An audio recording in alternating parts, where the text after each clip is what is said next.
Hi friends, welcome to Sugi Mango Kitchen.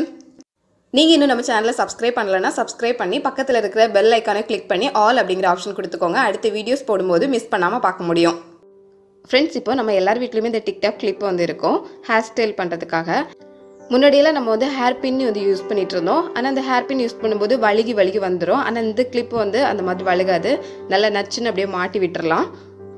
அதனால இப்போ நம்ம நிறைய பேர் இத தான் யூஸ் பண்ணிட்டு இருக்கோம். இந்த கிளிப் வந்து மேலே இருக்க Black கலர் அந்த கோட்டிங் வந்து சில நேரங்கள்ல போயிடும். போனதுக்கு அப்புறமா அது வந்து வெள்ளையா மாறிடும். அதுக்கு அப்புறம் அது தலையில வச்சா நல்லா இருக்காது. இப்படி ரொம்ப பழசாகி யூஸ் பண்ண முடியாம இருக்கிற இந்த கிளிப்பை நம்ம வேற எதுக்கெல்லாம் யூஸ் பண்ணலாம் அப்படிங்கறத தான் இந்த வீடியோல பார்க்க போறோம். ஃபர்ஸ்ட் நம்ம வீட்ல இந்த மாதிரி சின்ன சின்ன பேப்பர்லாம் நிறைய இருக்கும். அந்த பேப்பர்லாம் ஒரு நோட் பேட் மாதிரி நம்ம ரெடி பண்ண போறோம். அதுக்கு வந்து இந்த கிளிப்பை யூஸ் பண்ணலாம். இதெல்லாம் தனித்தனி பேப்பரா இருந்ததுன்னா அங்கங்க பறந்துட்டு இருக்கும். நம்ம பேப்பர் தேடும் போது அது கிடைக்காது. இப்படி ஒரு 10-20 பேப்பரை ஒண்ணா சேர்த்து ஒரு கிளிப் போட்டு வச்சிட்டோம் அப்படின்னா நம்ம ஏதாவது எழுதணும் அப்படின்னா உடனே இதை எடுத்துக்கலாம். அதோட அது ஒரு நல்ல நோட் பேட் மாதிரி நல்ல லுக்காவும் இருக்கும். அதுக்காக இந்த மாதிரி யூஸ் பண்ணுங்க. இந்த மாதிரி நல்லா அரேஞ்ச் பண்ணிட்டு இந்த கிளிப் எடுத்து அழகா நச்சுன்னு போட்டு விட்டுட்டீங்கன்னா போதும். ஒரு பேப்பர் கூட அதுல இருந்து நகர்ந்து வராது. சூப்பரா யூஸ் பண்ணிக்கலாம். நமக்கு ஏதாவது மளிகை ஜாமான் எழுதணும் அப்படின்னா உடனடியே எழுதி வச்சுக்கலாம். கிச்சன்ல இந்த மாதிரி ஒரு நோட் பேட் வச்சுக்கோங்க. அது தவிர நமக்கு கேஸ் பில் எல்லாம் கிடைக்கும். அது எமர்ஜென்சியா நமக்கு தேவைப்படும். அந்த மாதிரி பில் எல்லாம் இந்த மாதிரி ஒரு கிளிப்பை போட்டு ஒரே பின்ல வச்சுக்கலாம். ஒரே பின்ல நிறைய பில் வந்து வச்சுக்க முடியும். ஒரு சூப்பரான நோட் பேட் வந்து ரெடியா இருக்கு. தூக்கி போடுற சின்ன சின்ன பேப்பர் எல்லாம் இந்த மாதிரி அரேஞ்ச் பண்ணி வச்சுக்கலாம். ஸோ கண்டிப்பா ட்ரை பண்ணி பாருங்க. ஒரு அவசரத்துக்கு ஏதாவது எழுதுறதுக்கு யூஸ் பண்ணிக்கலாம். நச்சுன்னு அப்படியே நிற்கும். ஏன்னா அந்த கிளிப் வந்து அதை விட்டு நகராது. அதனால இந்த கிளிப்பெல்லாம் இப்படி யூஸ் பண்ணிக்கலாம். அடுத்து நம்ம வீட்டில் இருக்கிற மந்த்லி கேலண்டர் ஃபேன் போடும்போது இந்த மாதிரி காத்துல பயங்கரமா ஆடிக்கிட்டே இருக்கும். சில நேரங்கள் அது வந்து டிஸ்டர்பன்ஸா இருக்கும். அந்த மாதிரி அடிச்சுக்கிட்டே இருக்கிறது. இந்த மாதிரி இதை அடிக்காம இருக்கணும் அப்படின்னா ஆடாம இருக்கிறதுக்கு நம்ம அந்த கிளிப்பை வந்து யூஸ் பண்ணலாம். இந்த கேலண்டரோட 2 ஓரத்துலயும் இந்த கிளிப்பை வந்து மாட்டி விட்டுருங்க. அப்படின்னா அது அங்கங்க அசையாது. 2 பக்கமும் மாட்டி வச்சிருக்கிறேன் பாருங்க. இப்ப பாருங்க அது எவ்வளவு காத்தடிச்சாலும் அந்த இடத்த விட்டு போகாது. நமக்கு சத்தம் கேட்காது, டிஸ்டர்பன்ஸாவும் இருக்காது. இது கண்டிப்பா ட்ரை பண்ணி பாருங்க. அடுத்து இந்த மாதிரி கலர் போன அந்த டிக்டாக் கிளிப்பை வந்து நம்ம துணி காய போடுறதுக்கு கூட யூஸ் பண்ணிக்கலாம். துணி காய போடுற கிளிப் வந்து கம்மியா இருக்கு, நிறைய துணி துவைச்சிருக்கோம், காய போடணும் அப்படின்னா அதுக்கு வந்து இந்த மாதிரி பழசாய் போன கிளிப்பை வந்து யூஸ் பண்ணிக்கலாம். துணி வந்து நல்லா நச்சுன்னு பிடிச்சிக்கும். அதனால எவ்வளோ காத்தடிச்சாலும் அந்த கயிறுல இருந்து நகர்ந்து போகவே போகாது. கண்டிப்பா ட்ரை பண்ணி பாருங்க.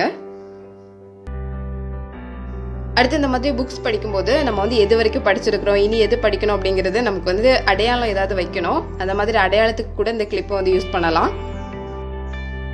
அது தவிர ஏதாவது முக்கியமான பாயிண்ட்ஸ் வந்து ஒரு பேஜ்ல இருக்குது அப்படின்னா அதை நோட் பண்றதுக்கும் நம்ம வந்து இந்த மாதிரி பண்ணி வச்சுக்கலாம். இதுல பேப்பர்ல வந்து ஒரு பக்கமா இதை வந்து கிளிப் பண்ணி வச்சிட்டோம் அப்படின்னா போதும். அழகா அதை வந்து நோட் பண்ணி நம்ம எடுத்துக்கலாம். பார்க்கறதுக்கும் நல்லா நீட்டா இருக்கும். புக்கில் ஒரு பகுதியை வந்து அடையாளப்படுத்துறதுக்கு நம்ம அந்த கிளிப்பை வந்து யூஸ் பண்ணி பார்க்கலாம். அடுத்து வீட்டில் இருக்கிற ஸ்க்ரீன் வந்து பறந்துக்கிட்டே இருக்கும். இந்த பறந்துட்டு இருக்கிற ஸ்க்ரீனை வந்து ஒரு பக்கமாக ஒதுக்கி வைக்கணும் அப்படின்னா அந்த கிளிப்பை வந்து யூஸ் பண்ணி அந்த ஸ்க்ரீனெல்லாம் ஒரு பக்கமாக ஒதுக்கிட்டு அழகாக கிளிப்பை போட்டு வச்சுக்கலாம். இது தவிர வெளிச்சம் வரல, காற்று வரல அப்படின்னாலும் இந்த ஸ்க்ரீன் எல்லாம் ஒரு பக்கமாக ஒதுக்கிட்டு அதை வந்து அழகாக கிளிப்பை போட்டு வச்சுக்கலாம். அதுக்கும் நம்ம இந்த கிளிப்பை யூஸ் பண்ணிக்கலாம். அதுக்கப்புறம் மறுபடியும் அந்த கிளிப்பை எடுத்து விட்டுட்டோம் அப்படின்னா ஸ்க்ரீன் வந்து அப்படியே தான் இருக்கும். அதனால நமக்கு பழசாகி போய் தூக்கி போடுற கிளிப்பெல்லாம் நம்ம இந்த மாதிரி பர்பஸ்க்கு வந்து யூஸ் பண்ணிக்கலாம். இதுக்காக ஒவ்வொரு தடவையும் நம்ம வந்து ஸ்க்ரீனை கலட்டி மாட்டிட்டு இருக்க முடியாது. சில நேரங்களில் நமக்கு வந்து வெயில் வரணும், சில நேரங்களில் வெளிச்சம் வரணும், காற்று வரணும். அதுக்கு வந்து ஸ்க்ரீனை கொஞ்சம் விலக்கி தான் ஆகணும். அந்த டைமில் இப்படி கிளிப்பு போட்டு வச்சுட்டு அதுக்கப்புறம் வேணுங்கிற நேரத்தில் மறுபடியும் கிளிப்பை எடுத்து விட்டுக்கலாம். எல்லா ஸ்க்ரீனுக்குமே இது யூஸ் பண்ணலாம். கண்டிப்பாக ட்ரை பண்ணி பாருங்க. அடுத்த டிப் வந்து இந்த சின்ன சின்ன துணியை வந்து நம்ம கிளிப் பண்ணி வச்சுக்கலாம். ஏன்னா சாக்ஸ் அப்புறம் ரிப்பன் இதெல்லாம் வந்து ஜோடியாக தான் நமக்கு தேவைப்படும். ஒன்று வந்து மிஸ் ஆயிட்டுனா இன்னொன்று வந்து நம்ம தேடிக்கிட்டே இருப்போம். ஸ்கூல் போகிற பசங்களுக்கு இதெல்லாம் ரொம்ப முக்கியமானது. எல்லாமே வந்து ஜோடியாக தான் இருக்கணும். இந்த சின்ன சின்ன இதை வந்து கிளிப் பண்ணி வச்சுக்கலாம். ஏன்னா ஒரு ரிப்பன் தலையில் கட்டியிருப்போம், இன்னொரு ரிப்பனை வந்து தேடிக்கிட்டு இருப்போம். ஒரு சாக்ஸ் போட்டுட்டு அதுக்கு மேட்சா இன்னொரு சாக்ஸை தேடிட்டு இருப்போம். இந்த மாதிரி தொந்தரவு எதுவும் இருக்கக்கூடாது அப்படின்னா இந்த சின்ன சின்ன துணியை இந்த மாதிரி ஒரு கிளிப் எடுத்துட்டு அழகா நீங்க அதுல கிளிப் பண்ணி வச்சிட்டீங்கன்னா போதும். ரெண்டும் சேர்ந்தே இருக்கும். எடுக்கும்போது அப்படியே சேர்த்தே எடுத்துக்கலாம். அதனால இதை வந்து ட்ரை பண்ணி பாருங்க. துணி வந்து மடக்கி வைக்கும் போது இந்த மாதிரி கிளிப் போட்டு வச்சிட்டீங்க அப்படின்னா ரொம்ப ஈஸியா இருக்கும். அடுத்து வந்து saree பின்னுக்கு யூஸ் பண்ணிக்கலாம். நம்ம வந்து இந்த கொசுவும் வைப்போம்ல, அதில் வந்து நம்ம கிளிப் பண்ணி வைப்பாங்க saree பின்னு. saree பின் வந்து கொஞ்சம் பெருசாக இருக்கும். சில நேரங்கள் அது அந்த இடத்துல வந்து வழுகி வந்துக்கிட்டே இருக்கும். saree பின் பண்ணி வச்சுருந்தா கூட அது நல்லா தெரியும், ஏன்னா பெருசாக இருக்கிறதுனால. அதுக்கு பதிலாக நம்ம வந்து இந்த கிளிப்பு யூஸ் பண்ணிக்கலாம். ஏன்னா இந்த கிளிப்பு வந்து வழுகி வராது, நல்லா நச்சுன்னு பிடிச்சிக்கும். அதனால நமக்கு வந்து அந்த மடிப்பு வந்து கலையாமலே இருக்கும். அதுக்கு வந்து இந்த கிளிப்பு யூஸ் பண்ணிக்கலாம். இந்த கிளிப்பு வந்து நமக்கு விதவிதமாக கிடைக்குது. ரொம்ப சின்ன சைஸ்லேருந்து பெரிய சைஸ் வரைக்கும் விதவிதமாக கிடைக்குது. ஸோ அதுக்கு வந்து இது கண்டிப்பாக ட்ரை பண்ணி பாருங்கள். இதுக்கு வந்து சிலர் வந்து ஊக்கு போடுவாங்க. ஊக்கு வந்து பின் பண்ணும்போது அந்த இடம் வந்து ஹோல் ஆகும், ஓட்டை ஆகிறதுக்கு வாய்ப்பு இருக்குது. அதனால நம்ம வந்து கிளிப்பு யூஸ் பண்ணும்போது அந்த துணியும் எங்கேயும் கலையாமல் நச்சுன்னு பிடிச்சிக்கும், நமக்கு துணியும் டேமேஜ் ஆகாமல் இருக்கும். இதையும் வந்து ட்ரை பண்ணி பார்த்துட்டு சொல்லுங்கள்.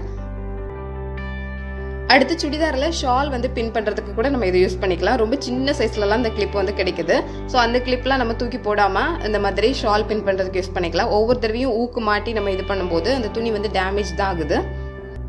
அது தவிர சின்ன பசங்களுக்கு இந்த மாதிரி ஷால் குத்தி விடுறதுக்கும் நம்ம வந்து இந்த கிளிப்பே யூஸ் பண்ணிக்கலாம்.